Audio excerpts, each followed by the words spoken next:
All right, so we are live.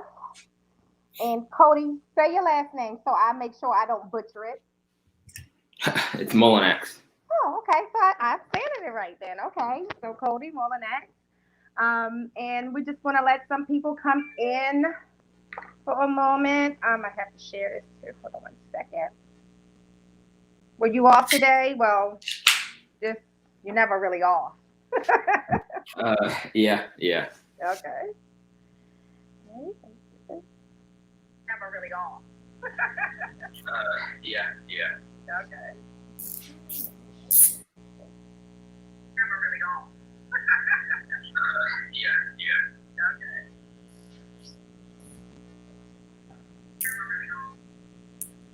Okay. You can still hear me good? I can hear you. Okay, great. All right, so let's shoot. Let me see. I'm gonna try to turn these comments on so I can see. Hello, Pets Exotics. How are you? All right. We got Intrepid Exotics coming in. I love his YouTube, Cody. You gotta check him out too if you're not already watching. Up and coming, but kind of like going, he's soaring. But really good content. I really do like that particular platform. And hopefully, I'll be interviewing him soon. All right. So we got Burmese Rock in here. Howdy. So, guys, we're going to get started. Hello. So, I am very excited because today I am interviewing, and I have the pleasure of interviewing someone that I totally admire.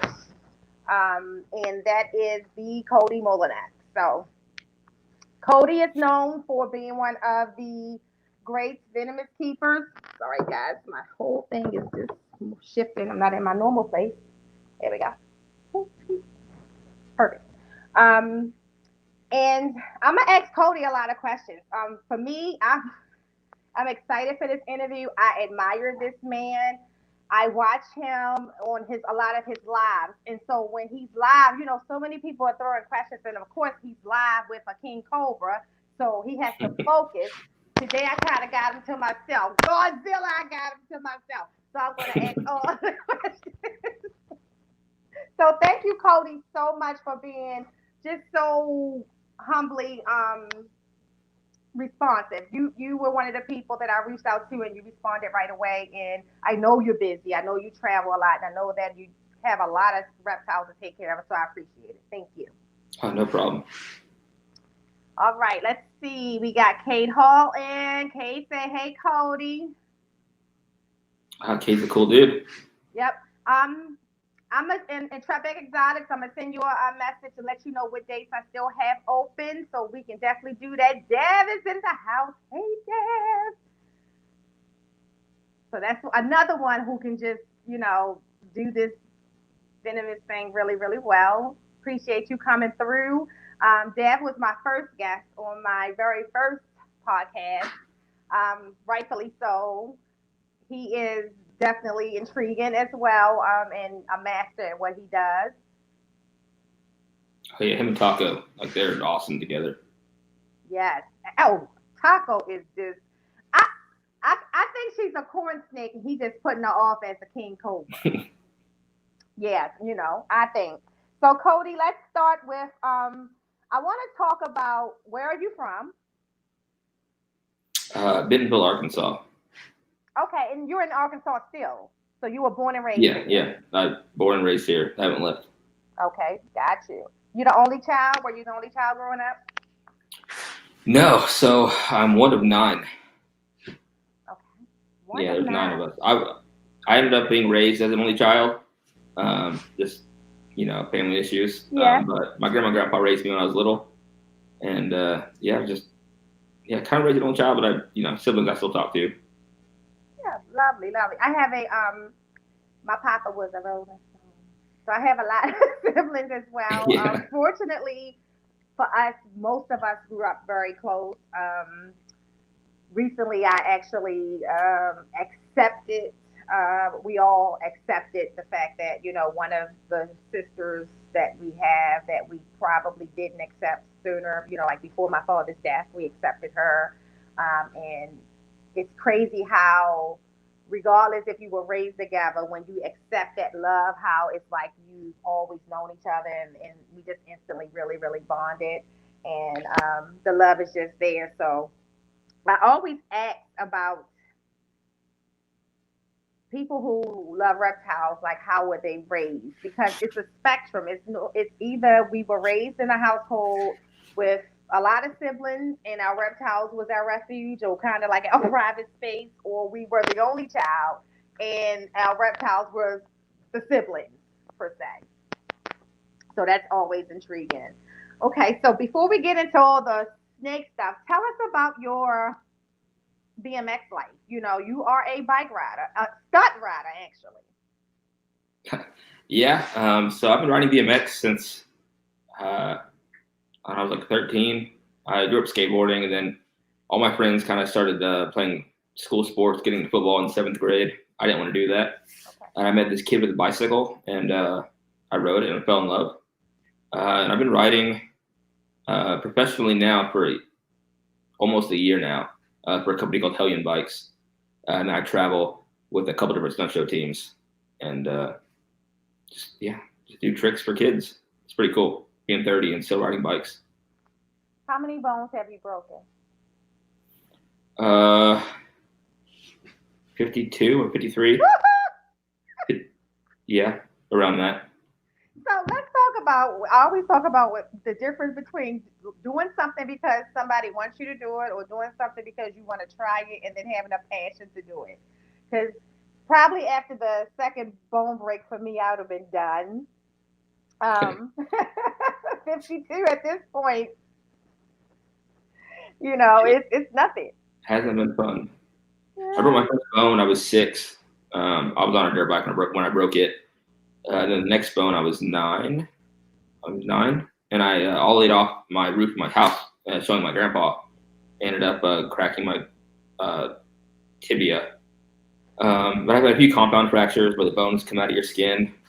Cracked my skull 2 times. The Oh. last time was a couple years ago. Um, Broken my teeth out. So I'm missing my front teeth right now. I just haven't got those fixed yet because reptiles are expensive. And I Yeah, know man. it's funny. I never even noticed that. Never even noticed it. Yeah, Never yeah. I noticed don't it. like it. I'm not a fan of it, but So, first of all, everybody, please like, share, subscribe. Please share this live right now because I want everyone to be able to experience Cody. Um, do you breed any of your reptiles, any of your venomous reptiles specifically?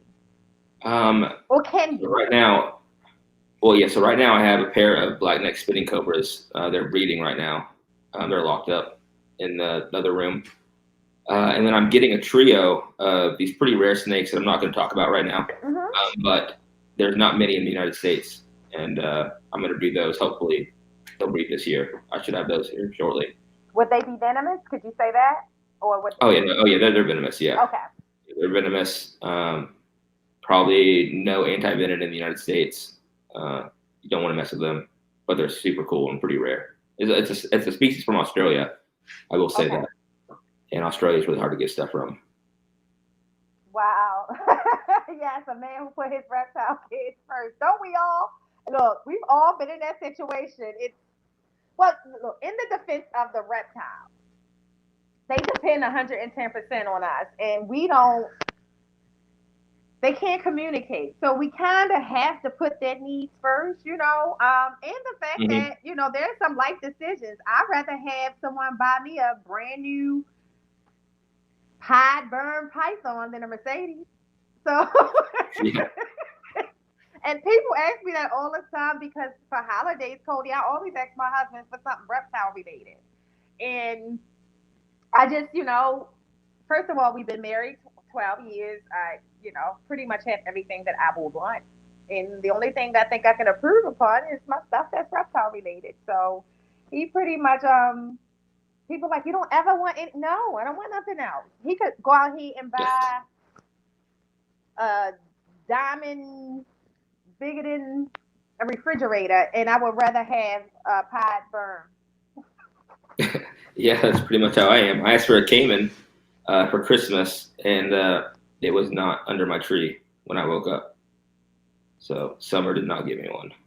Oh. Well, you know what? I want an Yeah. alligator. That's something that my husband, that's where he puts his foot down hard. That's how I ended up with the Asian water monitor. I wanted an alligator. And he kind of like, you can settle for Asian water monitor. You can sell me on that, but that's not going to, alligator is not going to happen. So I guess, which is funny because here you go, Summer. He has mambas, but can't have a caiman. I mean, I have a Cayman now, but Oh, because you did. You got one last week or so.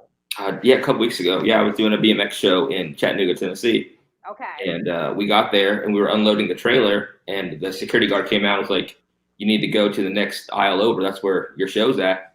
And we're like, "No, like, we're performing like right behind these doors right now." And Got they're it. like, "Oh no, are you not with the Reptile show?" And I was like, "What Reptile show?" And then I found out it's my buddy Mickey Meyer. He was doing a Show Me Snakes show in Tennessee. So I did my stunt show. I basically got paid doing that, and then I went and got a Cayman the next door. Like, it was pretty cool. Wow. Wow. So let's talk a little bit about Godzilla. We're going to talk about a lot of your things, but of course, Godzilla is most popular to most of us. So we want to talk about Godzilla, and I think I have a. Let's see, I might have a picture of Godzilla here.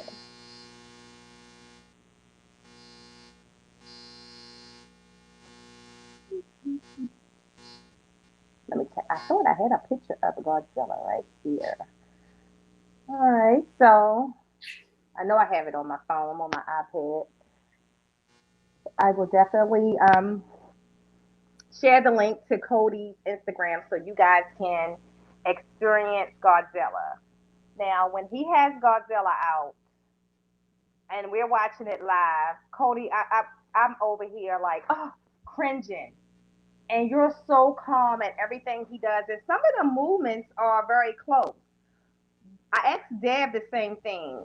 What is it in you? What do you have to have? Because some people, and I'm not a fan of it, go out here and I want a venomous snake because they think it's cool. Okay, owning a reticulated python is cool. Venom is something totally different.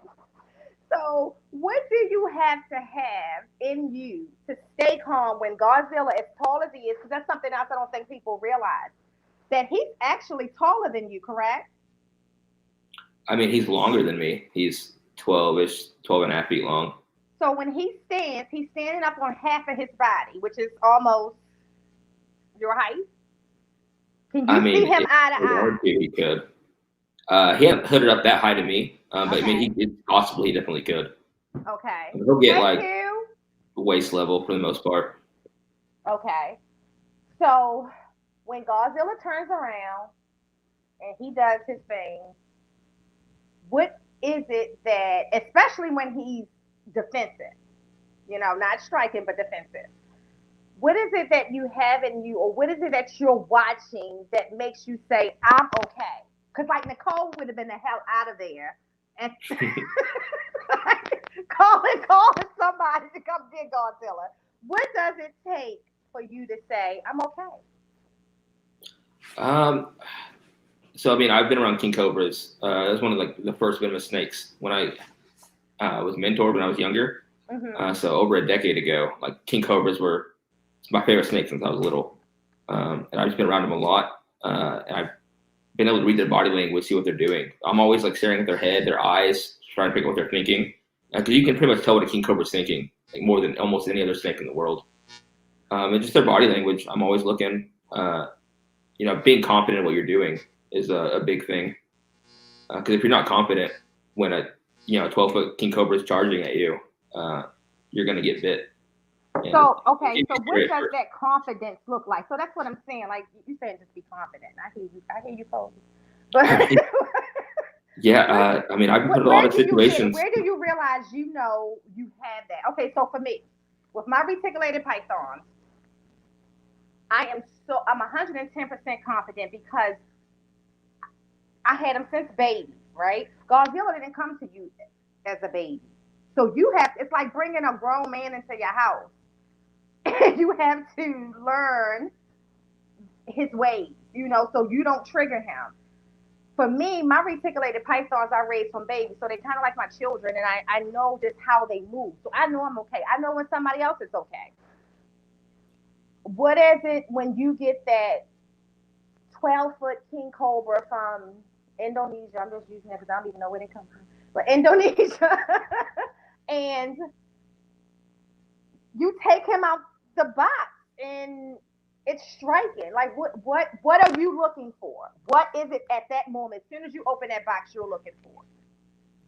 Yes, yeah. So King Cobras I worked with in the past or whatever that helped me understand their body language. That's the biggest thing. My first King Cobra I messed with, I was scared to death. I didn't know what to do.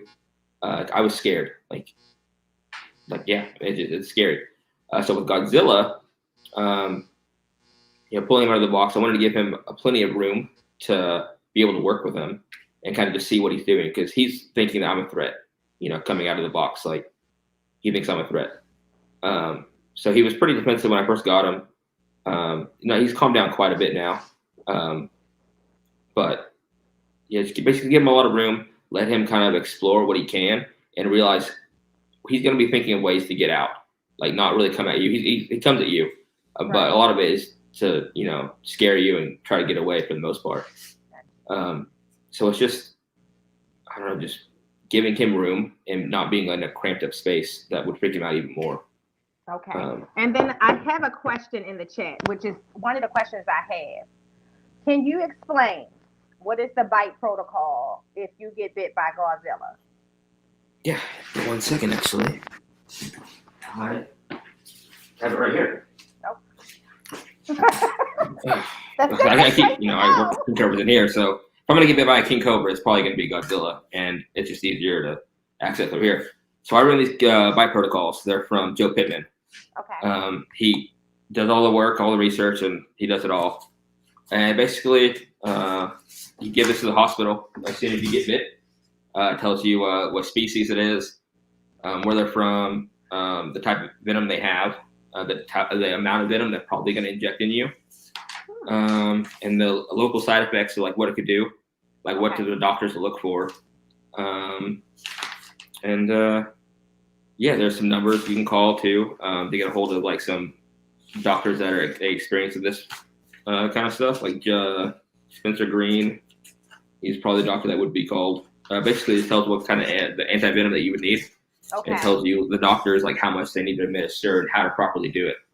Because if I go to the hospital right now, no one, they've never seen a King Cobra bite. I have the only 3 King Cobras in Arkansas right now. You think? So, no, I mean I do 100%. That's not Godzilla. All right, so summer is on hot summer. So if, God forbid, because you're pretty smart, I remember you saying that you always kind of let someone know that you're dealing with the snakes and things like that. But God forbid, because there are times that, I prefer to only deal with my animals when, my son is around. But there are times that I have to and he's not.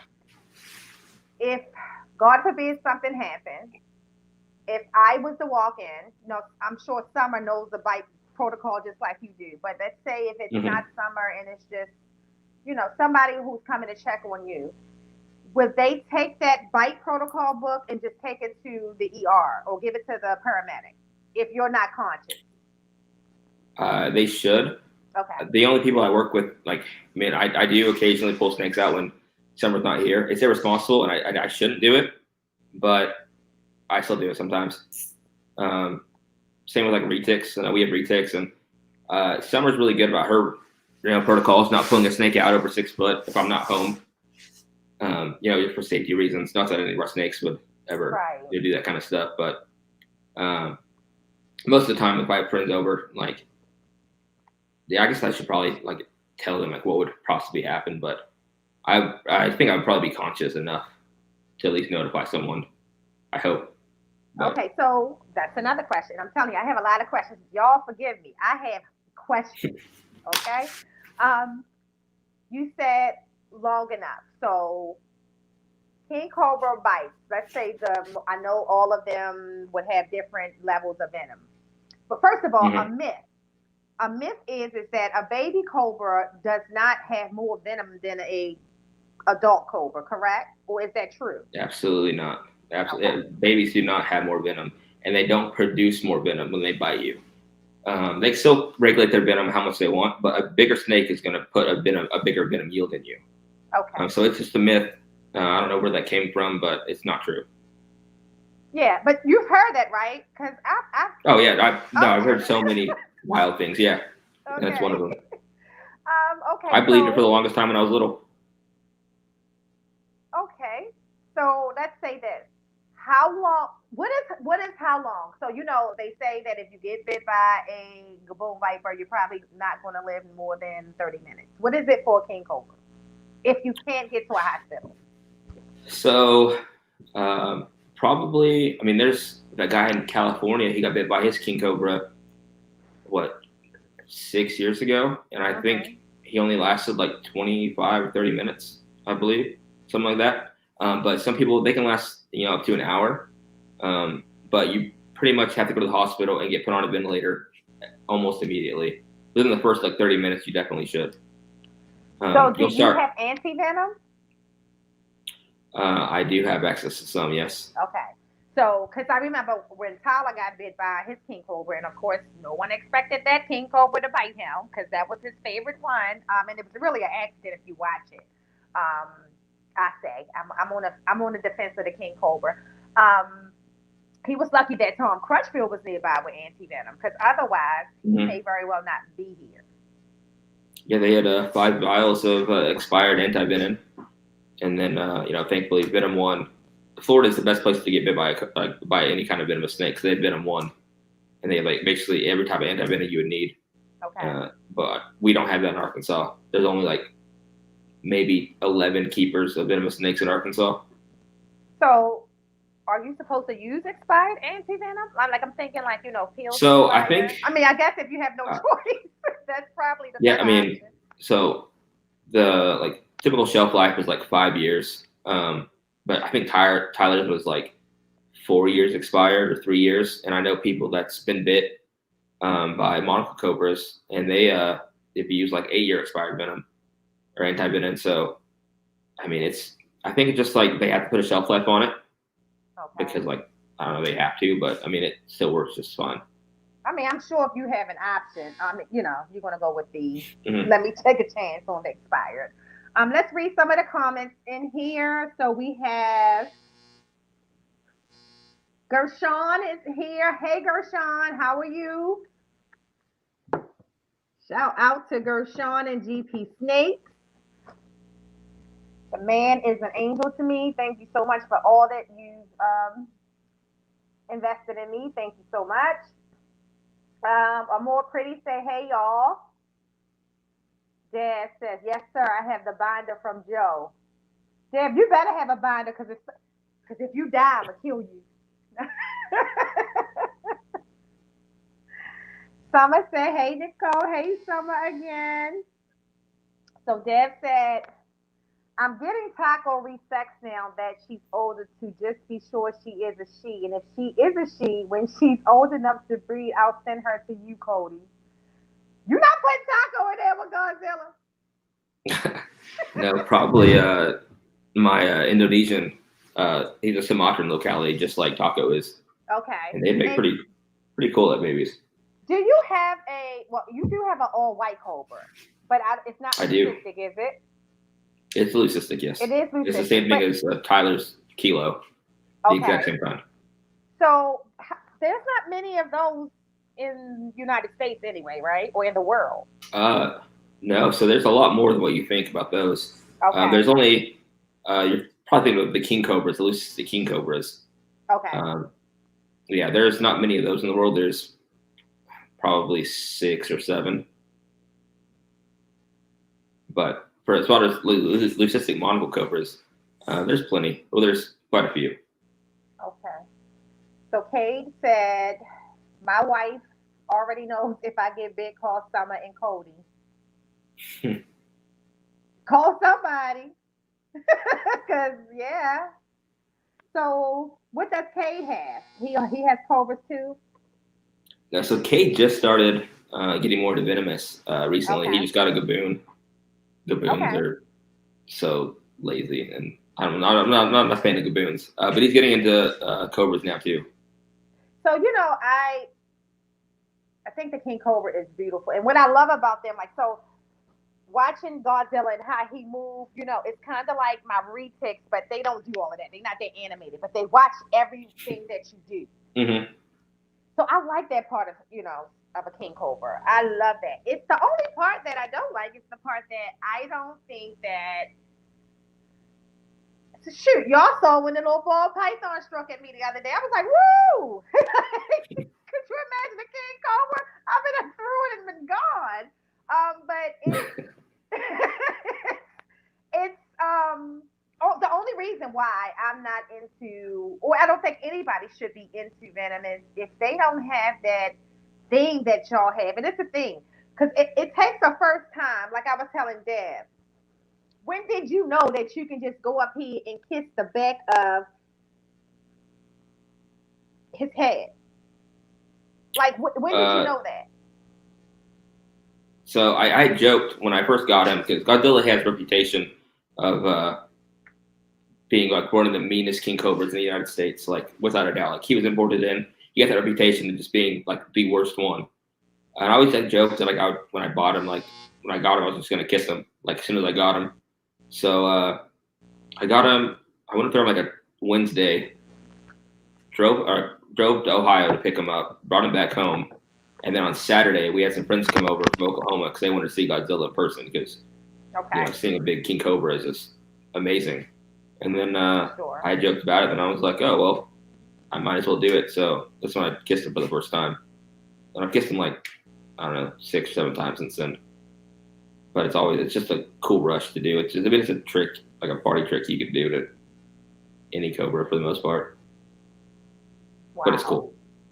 Yeah, it's cool to watch. It's cool to watch, but I can take it better on the picture than watching someone actually do it. Like so, even with Dev and Taco, and I know, and for me, I watched Taco since she's a baby. I know she probably is never going to do anything. It still makes me like, what if? So again, like you have to have that. You have to possess that thing. Um, let's see who else we got in here. We asked that question. What's the time frame you have to seek medical attention?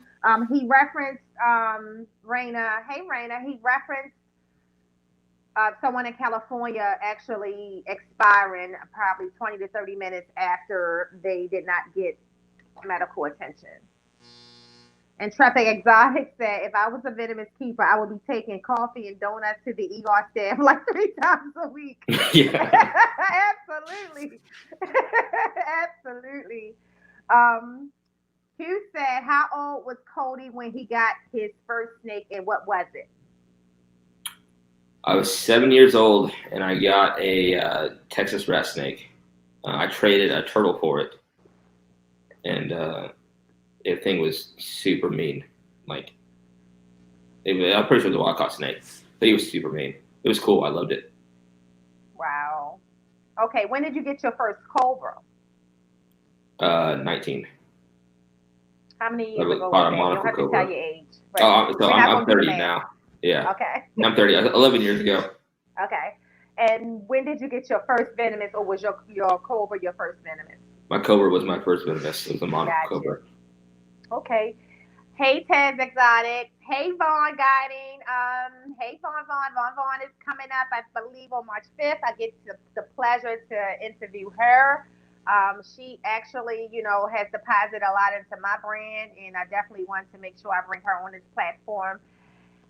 Okay, we got Kay said getting that monocle now. So that is actually my favorite Cobra, and it's because of I don't know if it's called, but the pattern on the back of the hood when it hood up, Mm-hmm. 'Which is that indicative of every monocle cobra? Isn't it one that may not have that? So leucisticus, they don't have the O that you see. I mean, I have Mulunax-Cobra right here next to me, and she has the same O as well. Okay. Um, Is it possible to turn a camera to that one? I don't want you to take her out. well, she's in a tub. Oh, okay. But I don't know if.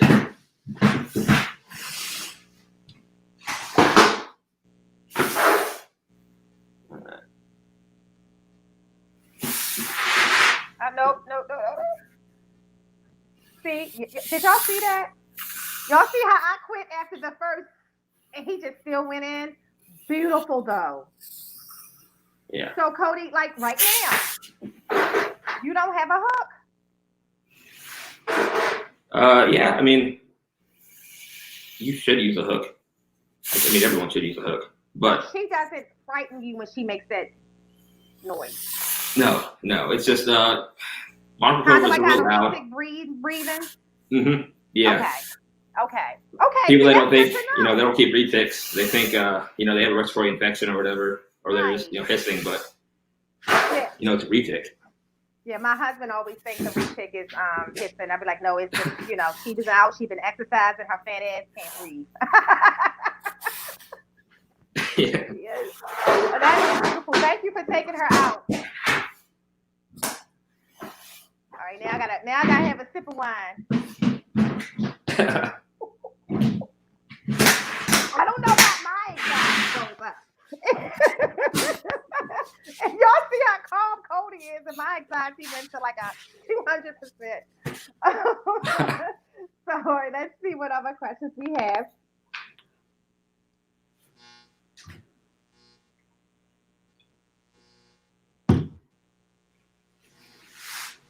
I didn't see Patricia come in. If you are in here, beautiful girl, hi, Patricia. Vaughn guy, he said, Lord, when I see the pictures of him kissing cobras, my nerves be on edge. Right. Oh my Godzilla, God, yeah, right he there. does that thing.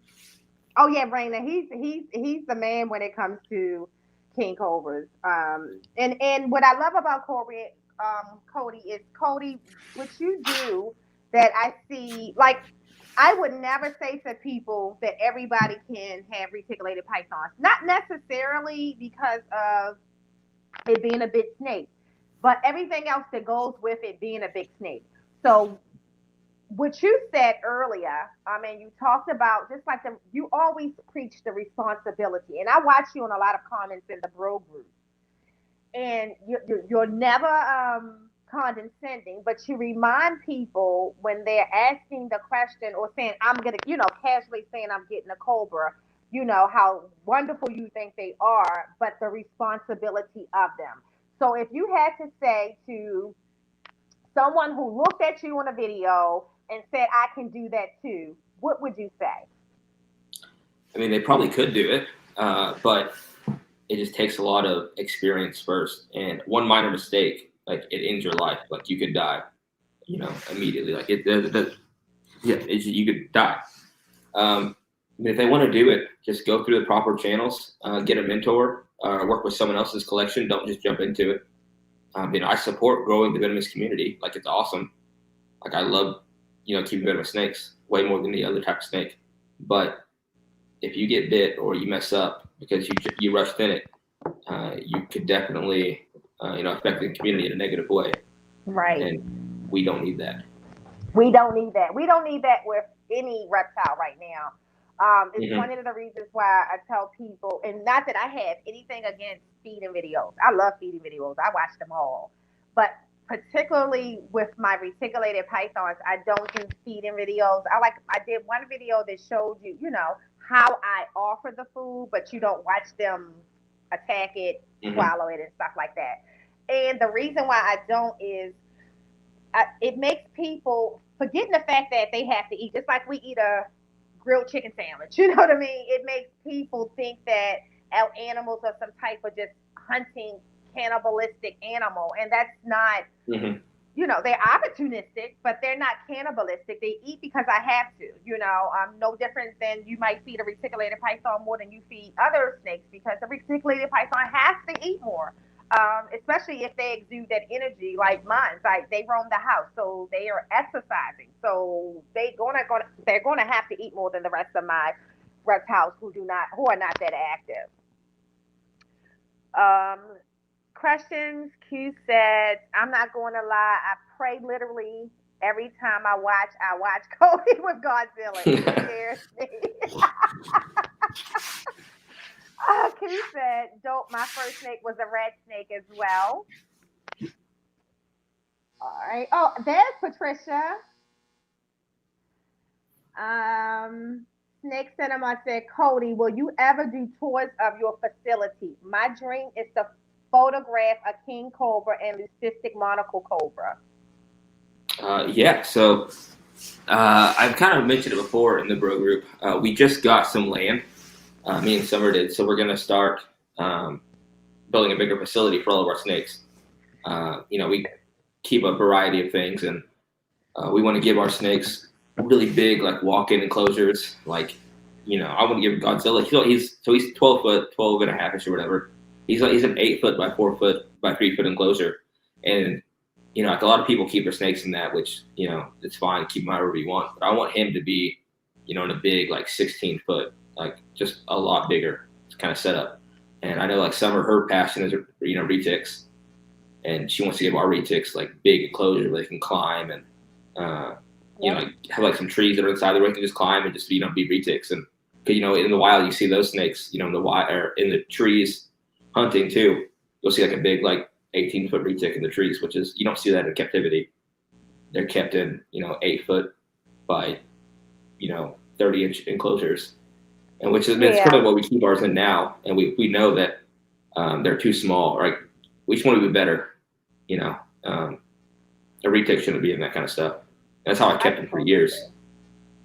So that's one of the reasons why I tell people why I buy larger enclosures. Like half of them have 8x3s by 3s, and they had them since they were 5 months, 6 months old.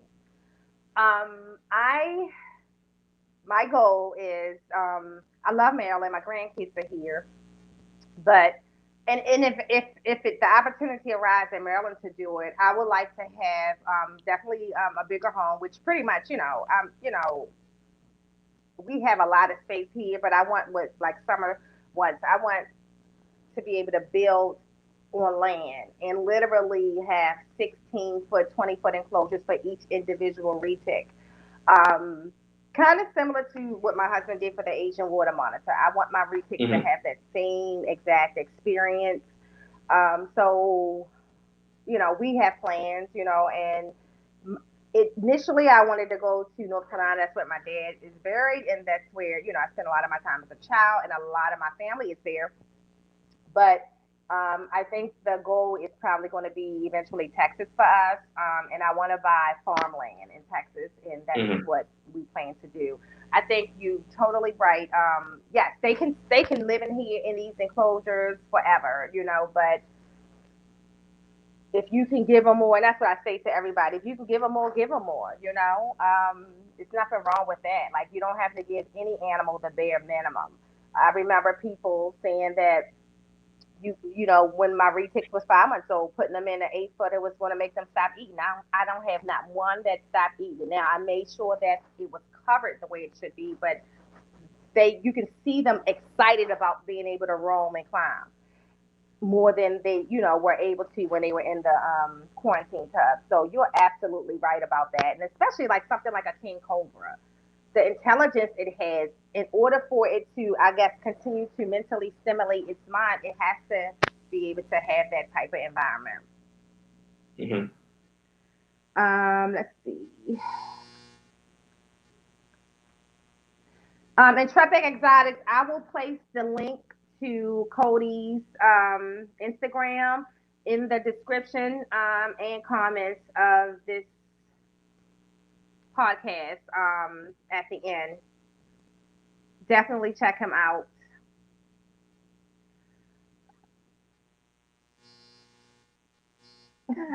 Vaughn, he's funny.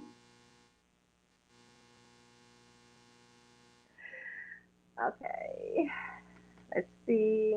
Okay, so Q said, Cody, what do you love and enjoy more than BMX or reptiles? Or is it even? Oh, I mean, BMX has brought me so many different places. Uh, I love BMX. Like, it's my favorite thing. But I probably say reptiles more. Okay. I fell in love with reptiles when I was little. The first time I ever saw a Burmese python, which was the coolest thing ever. Like, it's what pretty much got me hooked. We played soccer like in the Pee Wee, like you're like 4 or 5 playing soccer, and but after the season was over, they took us to our local. We have like a little gentry safari. It's a horrible place now. Like no one should ever go there. But when I was little, like it was the coolest thing ever. And they had this big, like 16-foot Burmese python just crawling around. And we picked it up when I was little, and it was just the coolest thing ever. And I became hooked on snakes after that. Like watching Steve Irwin and checked out this book when I was little. I checked it out every day from school. And probably reptiles over BMX, but it's super hard. Like it's close, but probably reptiles more. Got you. Hey, Candy. I'm looking forward to that interview as well. Candy is on here of Ohana Dragons. All right. So another question I had is, first of all, are you going to Tinley in March? I'm not going to Tinley. Okay. No. I'll have some BMX shows, and then we're going to Venom Fest in St. Louis. In St. Louis, and when is that? So that is like March 26th, but Venom Fest is it's just a big convention for venomous keepers. Mickey Meyer hosts it. There's always speakers and like educational speakers and that kind of stuff. It's a pretty good thing. I love what he's doing with that. Okay, hold on 1 second. I lost the screen. There we go. All right. So, is there a big community of venomous keepers, like in reference compared to? I'm not gonna say compared to ball pythons because we know that, but compared to reticulated pythons or large animals, large reptiles, you say it's about equivalent or more than? I'd say So I was part of the retic community for the longest time because that's what I wanted to do before I found out I could keep venomous. And I'd probably say that the venomous is a little bit smaller than the retic community. It can be pretty toxic though. There's a lot of people, obviously, because like I am a free handler. I don't use my hook for a lot of animals, and some people don't like that, but I mean it's what I do. So I don't know. You have people that like they don't touch their snakes at all. They want to use hooks only.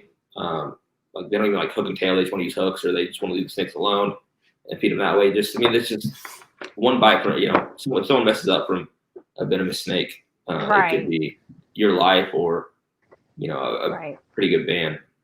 Or not only that, one of the things that a lot of people speak about is the cost to save your life. So okay, yes, I can live, but then you got $1 million bill. Yeah, a friend of mine got bit by a native snake last year, and it was like $216,000, something like that, for a native snake that you would have here. It's cheaper to get bit by a venomous or by an exotic snake than it is a native snake here, anyway. You still should. Why is that? So the type of anti-venom that you would use in the States is called crofab. And the hospitals can basically like mark it up like crazy, like $16,000 a vial, versus like a vial of King Cobra anti-venom is only like $200. Got you.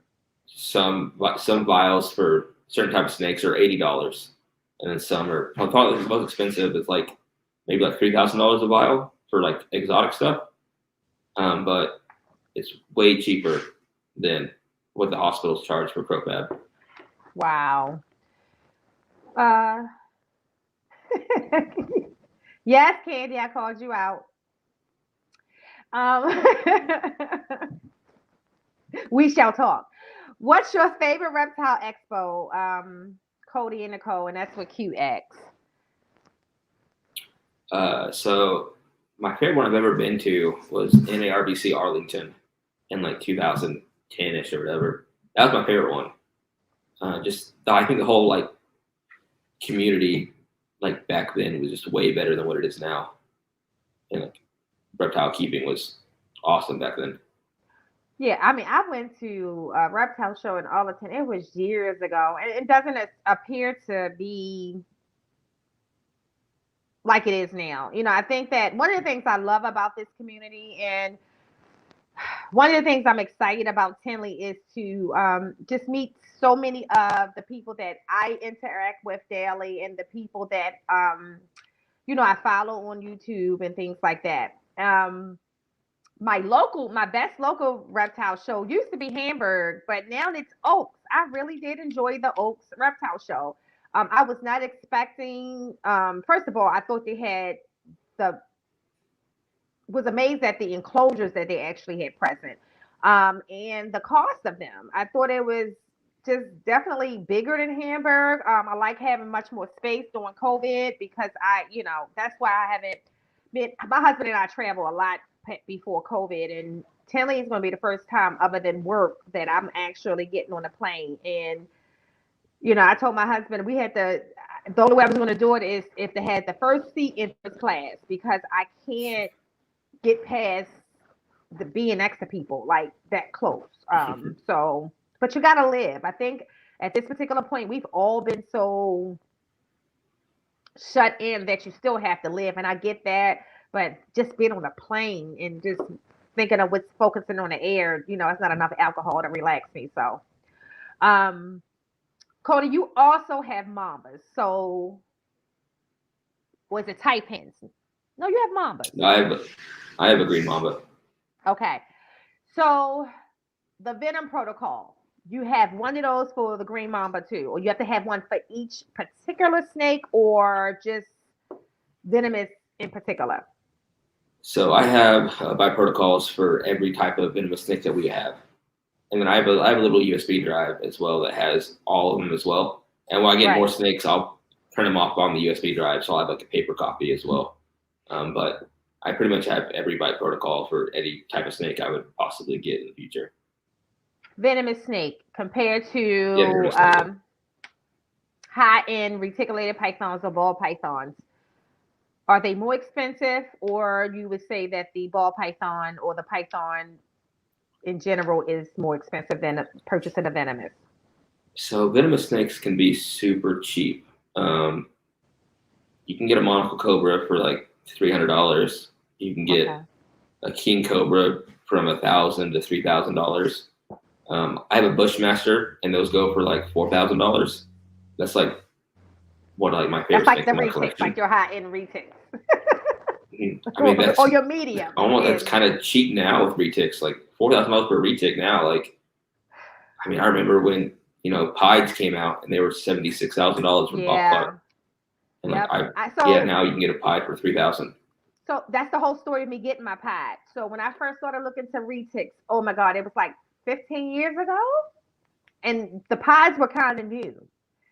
And I remember them being more expensive than that pied Burmese bowl. That pied Burmese I want. And then when I actually decided I'm gonna purchase retics, and I saw the one that I got for the price that I saw, I couldn't believe it. I kept asking, is this right? Like, is it a typo? Because I had, when I first looked into them, they were very expensive, very. Mm-hmm. I had them up there with the prices of the Bolin's pythons at that particular time. And even then, Bolin's was more expensive than they are now. But I would assume that it would be more expensive to purchase a venomous snake. Like, I do believe that retics should be expensive, because I don't think that the average person should be able to just go willy-nilly and purchase it, because I tell people that anything I ever say to people, if you can't afford to house, and you don't know the potential, you think you know the potential of each retic. I have one that outgrew my pied in no time. I did not expect that. So you have to just constantly be able to provide the livelihood that they need, the space, and also the food. That's biggest. Trying to handle one, to me, is the easy part. Mm-hmm. Yeah, I mean, with retics, they can hit 10 foot in a year, which is crazy to me. If you give them a whole bunch of food. like our retics, we kind of grow them a little bit slower than like the norm, but they're still healthy. Like they're super healthy weights. They're just a little bit smaller than what you typically see because we're not pounding. I'm not a fan of power feeding snakes, and Me neither. it's not for me. Me neither. But let me tell you about that, which is again when you talk about what you hear. I was told to get the first retic I got was the Motley Golden Child son.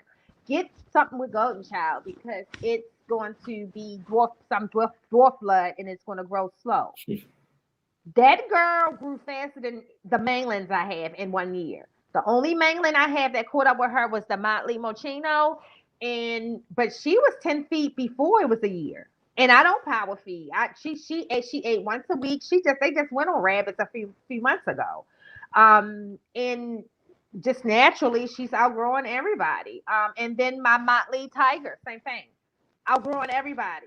Same age as her litter mate, but she, for whatever reason, I mean, he's a lavender sun tiger and she's a Motley tiger, but she's outgrowing him fast. So you never know. Like they just grow. If you got to feed them. I don't believe in power feeding either. I hate to see real big retics unless they're very healthy. I think that some retics, regardless of how you feed them, is just going to be a big snake.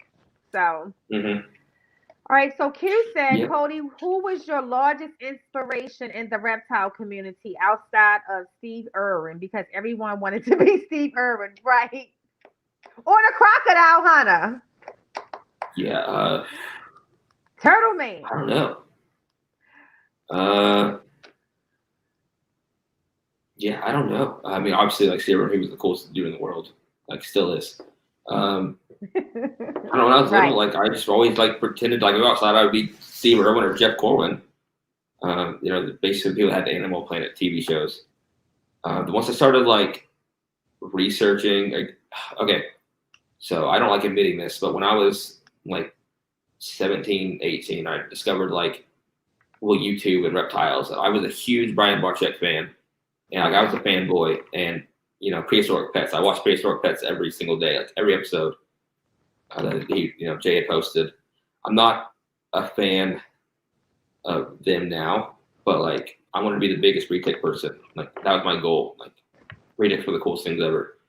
Now I'm not a big fan of retics anymore. That's Summer's thing. I got bit by one last week. I saw that. Yeah, it wasn't fun. My first bite in 10 years, and it was from a retic. I don't touch retics anymore. First bite, 31 years, was from my baby retic. My purple sunfire that I got from Matthew Oakley, but it was totally my fault. She's very mild tempered. But I literally I was doing something with my son. My son was holding her, and I turned around and I kind of hit her, and she struck. But it was kind of like, and I don't care what nobody say, snakes are way more intelligent than we give them credit. She instantly it was a look like, I'm sorry, I didn't know it was you. I had to make sure I was good first. So I think that you have to be, your reptile experience is only as big as you open your mind. Like for me, and I get it. If I could have a cobra and be as calm as you are and understand the risk, and I understand the risk, but be willing to accept that risk, I would have a king cobra only because of that intelligence factor, and that's what the retic is to me. And so when I initially bought my retics, I bought a lot of high-end retics because I thought I wanted to breed them. And then after owning them, I said, no, I don't know if I want to breed them for multiple reasons. And one of the reasons is that I don't think it's a true market for them. And I'm not going to be a person who, even when I'm breeding ball pythons now, even when I sell my ball pythons, the people who purchase it, I don't care about how much you're paying me. I want to know how you're going to be able to take care. I want to know where my animals want to live. It's hard enough breeding and knowing that I'm going to have to give animals away. But I want to make sure that I'm being responsible in the selling of them. And I'm trying to adjust my mindset as much as I can, but that's one, I think, criteria I think that's going to remain. So I realized that wasn't a market with reticulated pythons. So who is your market if you breed with when you're breeding your venomous snakes? Who's buying those? So the type of venomous snakes that I'm only going to focus on are snakes that pretty much they're either going to be really rare and very reputable keepers would want to keep them because kind of like the advanced level venomous snakes that you have. But I am going to breed king cobras at least once. That's like my dream goal. Right. But I mean, I'm going to definitely vet who I sell them to. I'm not going to sell them, just to anyone. Right. I'm going to keep a few, of course. I'm sure probably like donating some Venom Labs as well. But yeah, I don't really want to breed too many venomous snakes. Right. They're cool, but I just want to do it because to say I did it. But I don't want to make a job out of breeding venomous snakes. Do you ever think that you'll get Godzilla to a point where he's non-defensive? I'm not going to say manageable, but non-defensive. So he's calmed down quite a bit. I think by this time next year, he'll have a pretty good a change in his demeanor. Where are you? Oh, he's over here now, just staring at me the whole time. Yeah. Are we talking about you? Yeah, God, this is what I'm talking about. He is laser focused on that camera.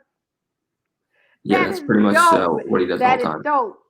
So that's the retic, except for the retic wouldn't be in that position. But my retics are always focused. But I tell you what I think is amazing about the King Cobra is if you go over there right now and he takes a whole, kind of like a Rottweiler. Right now he's in I'm alert position. But if you open it up, he becomes I'm here position. Like a Rottweiler has that same two position. It's like I'm alert.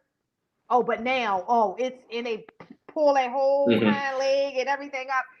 I love that about a King Cobra. And I love watching it. It never stops. I think that what I love about people like you and Dev, and there's other people in the community, especially in the bro group, that for some reason they don't share a lot. And my thing is that I am verbal. So don't share the mess, right? I don't want to see the mess. I don't want to see anything that's miseducating people about any reptile, but specifically venomous, because you can die. And I think that it's very important that people, regardless how cool it looks, the only thing that keeps me from getting one, I did a video before that says the only reason why I don't have a monocle cobra is because I'm scared that, I will make a mistake that will cost me my life. You have to have a whole another set of balls for that type of reptile. It only takes once. Keep it. You mess up once, you could die. That's it. It's not a bite. It's not how they say with a retic. I mean, the big one bites you. You might end up in the ER. Yeah, but I'm gonna live. I'm gonna live unless she squeezes me to death. I'm gonna live. With the King Cobra, like you said, it's 20 minutes, 30 minutes. Shoot, in this day of COVID, it takes that long for an ambulance to come. Yeah, and so I mean, obviously, I would never call the ambulance. So if I got bit, no one would probably know that I ever got bit. I would never call the ambulance because like HIPAA violations, they can give out your name or whatever to the press, and I would just try to keep it as on the DL as possible. I wouldn't even tell like my best friends. No one would know. Summer would know, and that's it. Her parents wouldn't know. No one would know. The other day we watched on what was it, Dirk Reptiles. It was the guy. He's a friend of yours from North Carolina. Let me say that I'm so glad I watched that video because I felt sorry for him at the end, because how the media projected him and his family is totally different from what the true story and experience was. I came out of that saying, first of all, for the people, who are Christian, who think that people who own reptiles are evil, demonic people. This kid was one of the most Christian kids that you could possibly meet. He was so humble. His responsibility that he took and his responsibility to the community was just amazing. What I wanted him to get into that he didn't, and I'm not asking you to share because I know y'all personal, but I would love to reach out to him, because what I wanted him to get into that he didn't is how he felt at those moments. And I was one of those people, I'm not going to lie, that was so angry with him, where the community just totally turned on him, and attacked him. What was he feeling at that moment? I mean, I know he was humble. I know he understood that, he could have done some things differently. But mentally, what did that do to him? And when he is able to rebuild, how far would he go? But I love that interview. I First of all, I didn't know who it was until he started to speak in on it when I was watching that podcast, and I'm like, oh, that's him, and totally different from the imagination of who the media created him to be. Mm-hmm. He's a good dude. I know, like me and Summer, I know our fingers definitely hurt when we were, defending him on the internet after that whole happened, because they, made him out to be this someone he wasn't. He's so smart with like reptiles. Like he's like a book of knowledge. Like he's super smart. As young as he is, like he knows. I mean, he knows a lot. Like, yeah, but I what I liked is that most people wouldn't say, although I think he had great justification, because most people right now, if your snake is missing, you're going to assume for sometime for weeks that the snake is in a house. mm-hmm. He actually took an initiative sooner than most of us would. If we had a missing snake, we would kept looking for it, and then at a certain point, he said, "It's not here." Very humble kid. And if you haven't watched that was on Dirk Reptile's show. I believe it was his episode, not this week, but the week before that. Really good video to watch. You will leave that video feeling totally different about that whole story that we experienced about the missing cobra. I felt so not sad for him, because he was a man about it. He was very mature and very responsible, but I felt so responsible for having ill thinking of him, because the situation was definitely played out in the media differently. Now, what I will say is that when the guy here in Maryland, who had the venomous snake, passed away recently, I was so happy with our local media, because even though I guess venomous snakes here are illegal in the state of Maryland, I learned that. I didn't know, because I never Googled it. They praised how much of great care his his reptile cages were. The local media made that clear, how responsible he was, and just how beautiful, and how they were all secured properly. I was so happy for that, because people, when they first started, some media tried to make the headline seem like it was the snakes that killed them and things like that, or they were just running around the house, and they think that the snakes killed them. But our media, they really, really repeated how great of condition of his home, and I appreciated that. Let's see what else we got. You should watch Harry Butler. I'm not a high energy person like a Steve or Jeff.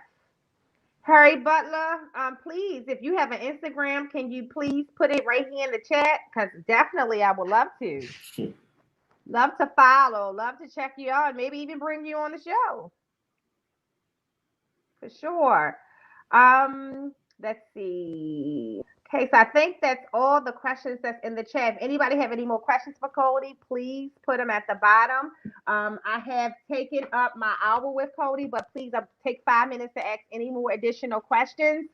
Cody, what I would say to you is that keep being who you are. Share that visual of owning king cobras, even though I don't have that ability, because one of the things that I do like to do is educate people that reptiles are not what they think they are. They're not monsters.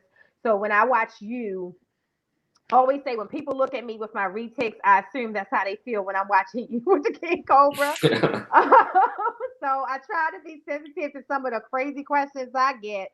But in your situation, it really is different. I always tell people, I have watched, when my snakes yawn, you can see they got really big teeth. But if they bite me, it's not going to be like a bite from a king cobra. I'll probably, have a few teeth pulled, some antiseptic put on it, wrapped up, and send me home. Where in your case, even the minimum of a bite, or anybody else who owns venomous, could have them in the ER for, very long time, if in fact they can survive. However, I do think it's a place for responsible venomous keeping, and a place for the world to see it. So I appreciate you coming on. This is not going to be the first time. I definitely want to bring you on again, somewhere down the line. Q has what he said, Cody, do you go herping often? If so, in what type of environments and during what months? I'm trying to come herping with you. Yeah, keep me on that herping stuff. So go ahead. Go look for King Cobras. Go to I wish. Indonesia. Go for it. So around, I don't, honestly, I'm not a big herper. I go out occasionally with me and Summer will go out. I'll bring Hurricane, like my little 6-year-old son, and we'll bring him. But I'm not a big herper. Like, I mean, I like to find the venomous snakes. That's cool. But Summer, she always wants to go hiking, that kind of stuff. And all of my injuries from BMX have like caught up to me now that I'm 30. It's like I'm missing ligaments in my knee. I have to wear knee braces and all this hiking. It's rough.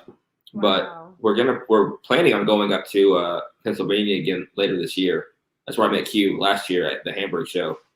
Buddy, he has a cabin, and so we'll get like a big group of the venomous keepers, and we'll go up there. And where his cabin's at, it's like a mountain in the middle of nowhere, and there's timbers everywhere. Like they're everywhere. So we go. We Timber find all the time. rattlesnakes? Mm-hmm. Okay. Yeah. So they have. Let me make sure I don't go hiking up there. I don't know the town. Yeah. Was it far from Hamburg? Well, Pennsylvania is a big It was. anyway. It was 2.5 hours from Hamburg, I believe. Okay. Was the drive. Okay. But Hamburg was my first Hamburg show. Was last year, where I met Q and all them, and Hamburg was cool, but it wasn't what I expected. I thought it was going to be a lot like bigger.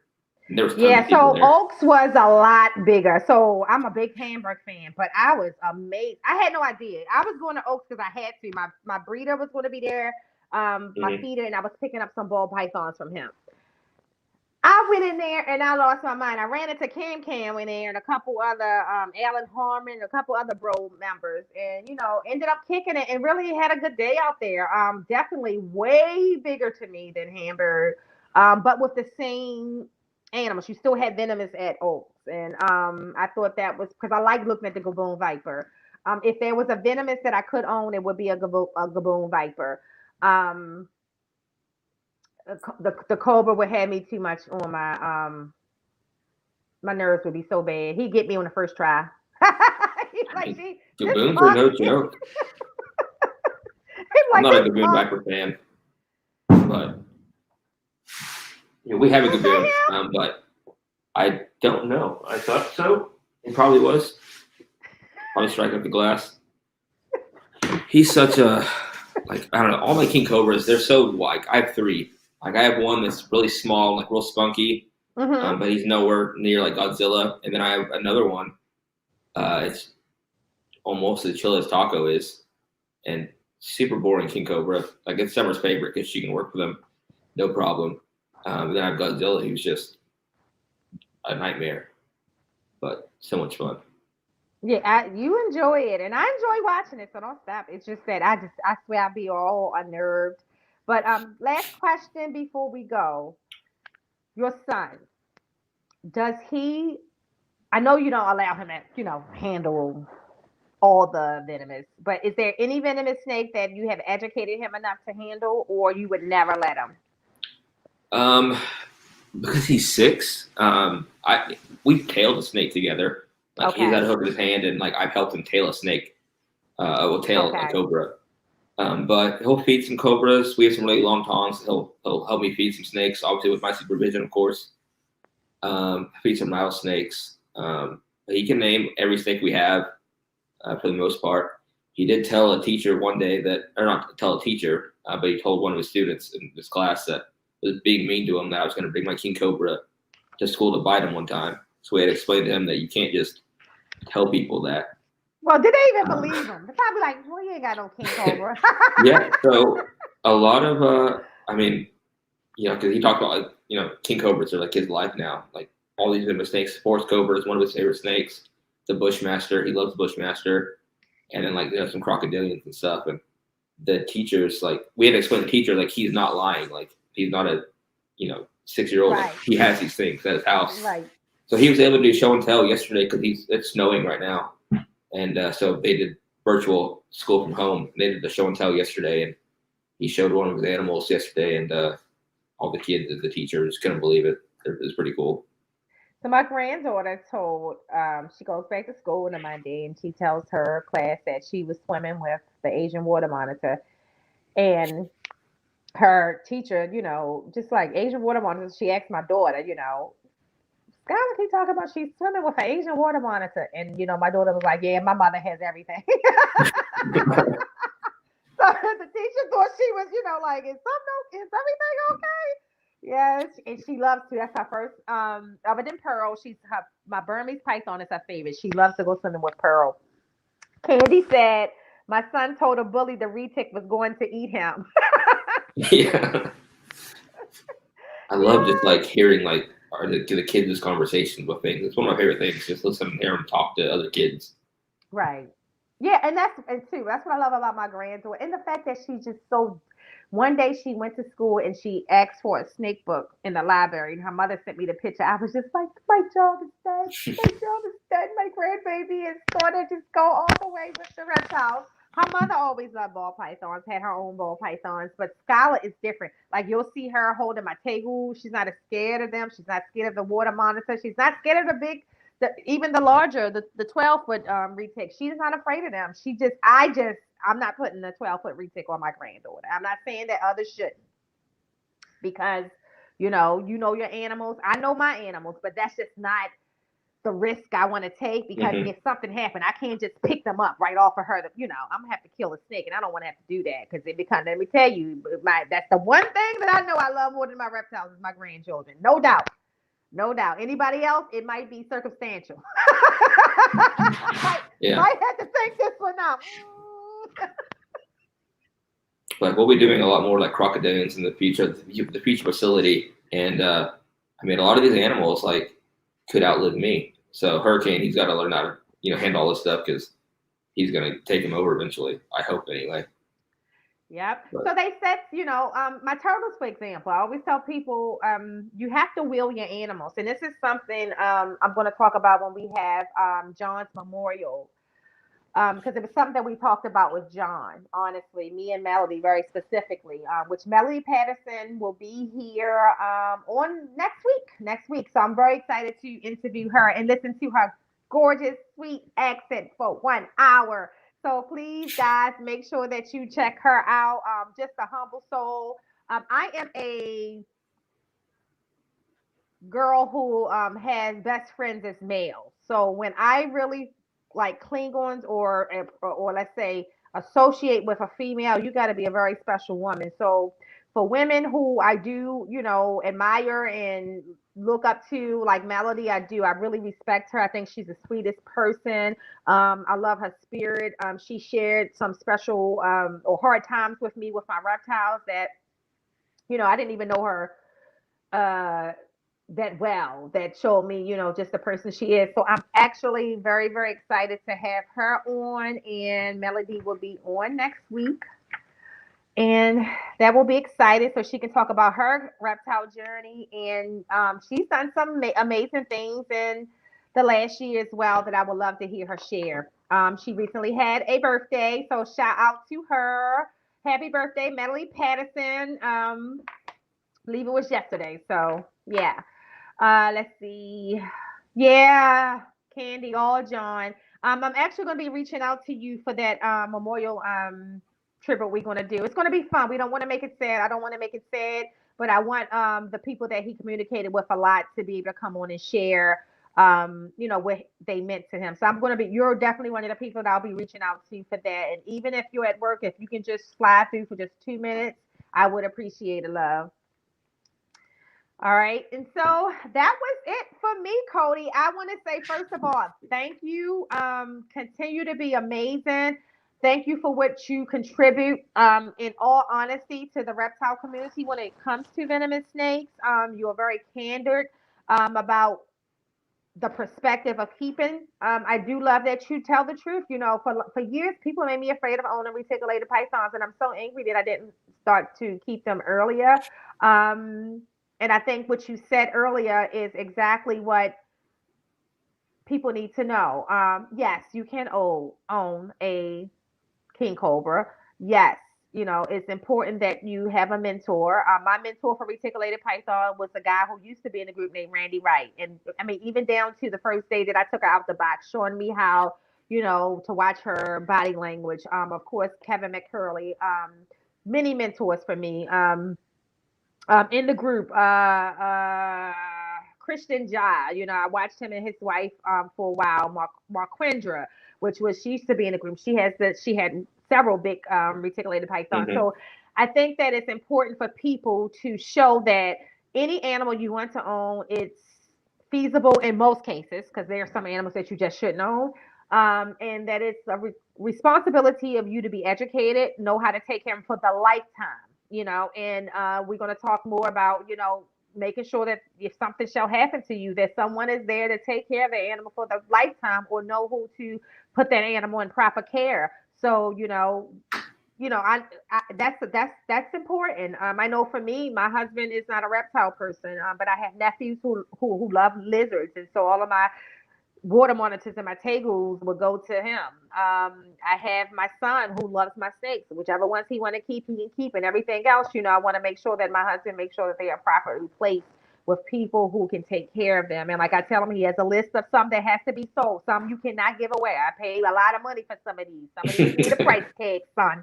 Okay, so don't just give them away. And even it's one that I didn't spend that much money. My spider ball python, he can never give that away. You got to keep that one. That one got to stay with you.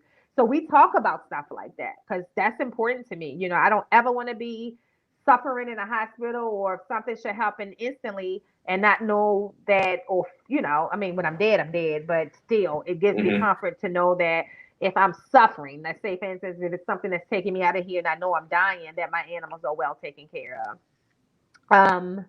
Exactly.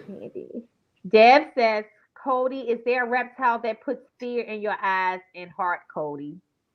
Shit, if Godzilla can, I can't imagine what can. What can that be? Maybe black mambas. I haven't worked with black mambas ever.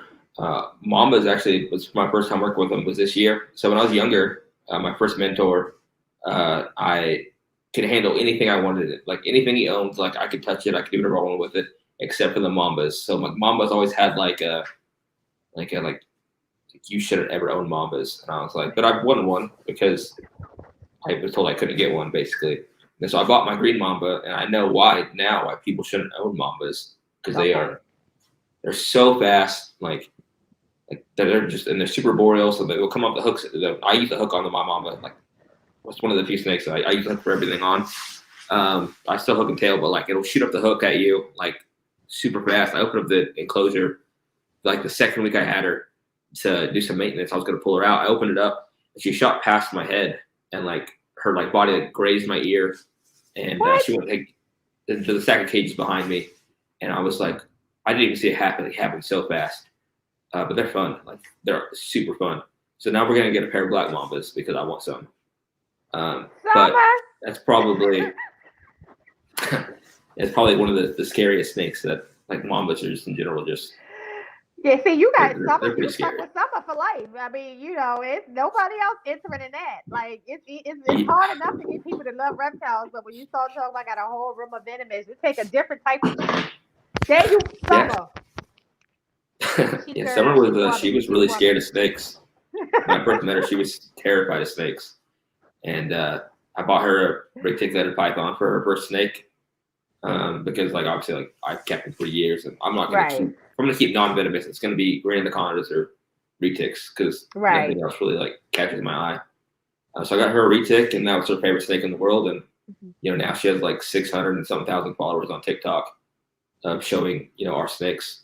Yeah, like, she's a really good person to educate snakes on. She's probably I don't know if she's watching this, but she's probably a better retic handler than me right now. Just because I she was watching. Did you hear that, Summer? I hope she's still here. I want to make sure that's on the record. He said it. Not play this back. Play this back. I don't mess with them. Like she handles them all. She pulls them out. I just have no desire to touch retics anymore. There's too much of a workout. And then also her it bit me, so I don't want to touch it ever again. Yeah, well, so I do believe that. So not that I've ever been bit by any of my larger retics, just that little baby over there. And that was my fault. But I do believe my Motley Golden Child son, and she prefers my son.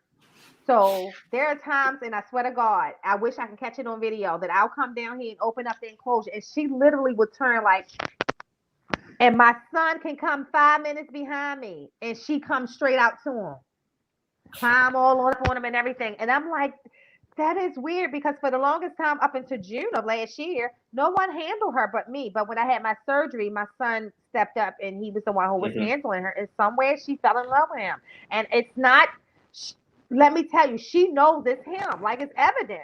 It's evident. She knows it's him. And whatever it is about him, she prefers over me. Yeah, I mean, like, retics and king cobras, like, they know their intelligence level is a lot higher than, other snakes I've had. Like, I have some snakes that are, like, they're just so dumb. Like, I love them, but they're like, they're not smart at all. Like, you're like, why are you doing this? Like, how are you surviving? But like with retics and king cobras, like, you definitely can tell. Like, one of my king cobras, it's just like, it's a corn snake. It's like taco, super chill. But here, yeah, like this king cobra right here. Y'all, you know what? Look at that. Yeah, like taco. Not even hooding up. Doesn't hood up. Just real curious, and like, it's just so. I like them, like, being a little more feisty, personally. No. I like the fact that you can hold it and it can do just like that, and it doesn't strike. Yeah, when he's 14 foot long, like, it's gonna be awesome, like, to have a 14-foot long king cobra that's super chill like this. But yeah, and like, I think one of the questions that people always ask when they see a king cobra act like that is, do it have its fangs? Summer said, yes, she is watching. Ha ha ha. I'm recording this for future. Laugh my ass off. I'm a witness. I can play it back. It'll be stored. It'll be stored. Candy said, Lord, did he just pull the snake out? Candy, that's not the first one he pulled out. The first one he pulled out actually, was, a little bit more vocal, but that thing is calm. Godzilla is the one that makes me just want to run from the screen. But even then, he was in a corner just watching the camera. He's still there. Godzilla said, don't start now, won't be none, lady.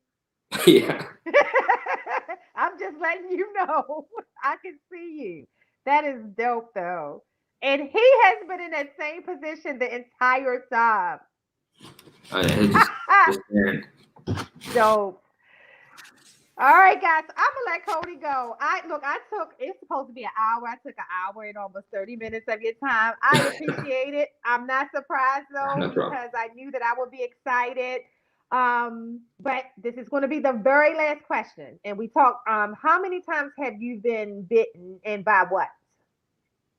I got bit one time by a venomous snake, and that was in 2012, and that was by a monocle cobra, similar to the one that I just pulled out earlier. Ended up being a dry bite. Thankfully, it didn't inject any venom at all, but I thought it did, and I think it was just more of like my nerves. I was throwing up, and like I was like, I'm dying. I called a couple of my best friends, and I went to the hospital. They really didn't do anything. It ended up being a dry bite though, so I got super lucky, but no like actual envenomations. Just that one dry bite. So is that intentional by the snake? Is it like, I don't really want to bite you? So, or it's just that it just didn't happen? I'm not sure. Really, actually, the monocle that I got it because it bit someone already. It bit a guy hit here in Arkansas, and I ended up. So that snake ended up biting a guy or whatever. He didn't want it anymore because he got scared of it. So he gave it to another guy, and then I traded something for it. I don't remember what I traded for it. Okay. But I traded one of my snakes for it. Carpet python, I believe. And, Erie and an IJ carpet python.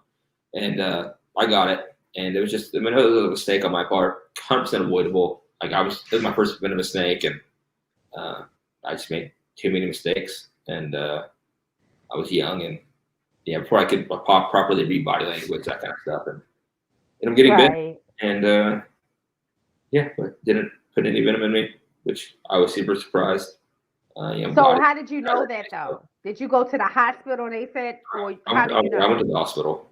Okay. So it was like, it's like a long story, but I went to the hospital, and then I was released or whatever. And it was a horrible day. It was the worst day of my life. But that's crazy. So the hospital, I guess, do blood work and say you're good. So the whole process. So they pretty much didn't believe me when I went into the hospital that I got bit. So I drove. So I got bit. I immediately I was like, oh snap! I'm dying. I left. I hopped in my car, and I threw up in my car because I think it's just my nerves. I was I'm dead. No, after I called some friends or whatever, went to the hospital. They checked me in. I told them I got bit by, I got bit. They put me into this little room, and the doctor didn't come in for 30 minutes. They came in, they looked at my arm, they drew a circle on my arm where the fang marks were, where I was bit. And I just sat there and they didn't do anything. And I felt fine. So I just left. So I just walked out of the hospital. The hospital called my ex at the time and was like, hey, he just left. Don't know where he's at. Our Arkansas Game and Fish got called. So they came out to my house to make sure I wasn't keeping anything illegally. And then I had a warrant for my arrest because I had a speeding ticket that I didn't pay. So in my house, and then they arrested me. I went to the hospital. First time I ever going to jail in my life. I got, I was released or whatever. I went in there, then I was released an hour later, because they just released me. But it was the worst day of my life. But yeah, it sucked. Wow. And I haven't gotten bit until last week. It's been 10 years without getting bit until last week. I was on a good streak. How does it feel today? How does what feel? The bite. Oh, it feels fine. It's fine. Okay. It's fine the next day. We pulled 2 teeth out. Okay. See, that's the thing. When you get bit by a retic, you definitely, most likely, if it's a larger one, you're gonna have to pull some teeth. Yeah, she's 10 foot. She's a pretty good sized retic. She's still a slender body retic, but she's 10 foot. Yeah. I have a guy on my Facebook. I have a guy on my Facebook, and I don't know his name, but he got bit by a retic 10 years ago, and he can't use one of his hands because it ripped his tendons or whatever, and it's just there, which is crazy. Yeah. All right, guys. So thank you, Cody. Thank you, Snake Cinema. Thank you. Guys, please like, share, and subscribe.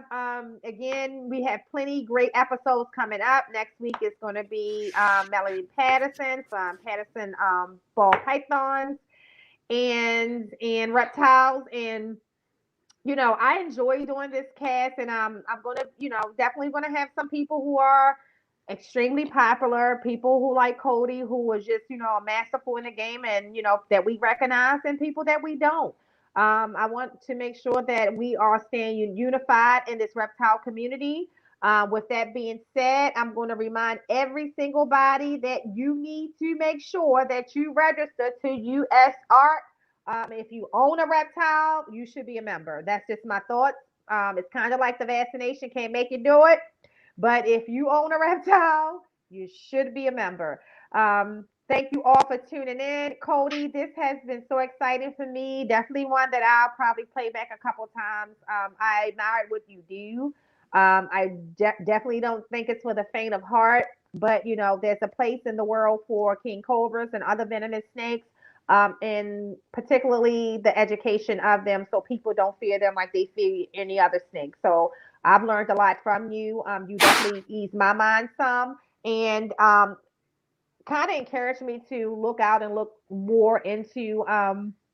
Not that I ever would want to own one, but just to have an understanding that if I came across one in a while, I do travel a lot, with the thought process of how to get away safely and or not to disturb the animal or make them more defensive, because that's important too. I was saying to somebody on the page the other day that when we were traveling, one of the best trips that we ever taken was to Costa Rica, and there was a lot of snakes, venomous snakes that were native to Costa Rica that was possible that could be on our resort. And so I remember at night us walking back to the resort. They used to have iguanas and those crazy monkeys running around that would steal your food and all that kind of stuff too. I wasn't worried about any of that. It was the venomous snake. So it's good to know that, if I'm in Africa and I come across a cobra, not to start frailing. You know what I mean? Like moving, zapping out. You want to stay a little bit more calmer and try to distract them, so the attention focuses on something else other than you. And these are small things that you learn from the tidbits that you do. So thank you. It's been an hour and 30 minutes, guys. I thank you all for staying with us. I am so grateful for this interview. Have you ever done any other podcasts on YouTube? I know Summer Me probably and does. Summer. So me and Summer, we did Derek. Well, Summer Cool, basically did Derek. Derek. It was her thing or whatever. Yeah. Derek messed up my I don't know, exclusive. 4 That or was 5 months Summer's thing. ago. That was Summer's thing. Yeah, I'm gonna no, call it this was my all Summer. exclusive. Yeah. So I'm gonna count this as my exclusive with Cody. Yeah. That was Absolutely. Summers with Derek. Derek, you always stealing all of the good ones. Yeah, so I watch a lot of Derek too as well. I'm inspired Derek's by cool, him as dude. well. All right, guys. Peace. It's been great. Thank you so much. All right. Bye bye. Bye.